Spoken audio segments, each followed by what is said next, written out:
რამდენიმე წლის წინ გაჟონა სუსის ფაილებმა და იქ იყო აღწერა, როგორ აფასებს სხვა ძალაუფლების კონის სხვა ჯგუფი სკოლის დირექტორებს. მაგალითად, როგორ აფასებს განათლების სამინისტრო, როგორ აფასებს პოლიტიკური პარტია ქართული ოცნება და როგორ აფასებს სუსი. განათლების სამინისტრო მაგალითად ადამიანზე ამბობს, რომ არის კარგი დირექტორი. პარტია ამბობს, რომ რა ვიცი, არის რა.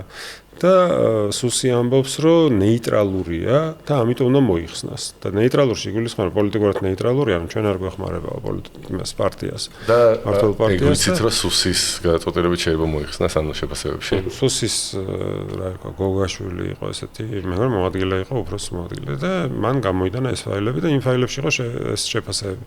და ვიცი დანამდვილებით ის, რომ მაგალითად დირექტორების კონკურსების დროს ეუბნებოდა, რომ ეხლა უნდა გავაგზავნოთ სადღაც და ეს სადღაც არის სუსი. და მე იქნა მოდიოდა ჩასწორებული. ხანდახან უარყოფითი შეფასება იყო გადასწორებული დადებითად. მაგალითად კომისია ამბობს, რომ არ უნდა იყოს ეს ადამიანი კანდიდატი სკოლის დირექტორობის და სუსი ამბობს, რომ რასაუბრ ჭვენიანია და ჯობია რომ ყავდეს და ეს ერთ-ერთი შეცდომა არის, ხო, იმიტომ რომ პოლიტიკური შეცდომა არა, მე ვიტყოდი ეს დანაშაულია, იმიტომ რომ წესით სუსის საქმე ეგ არ არის დირექტორობის დანიშვნა.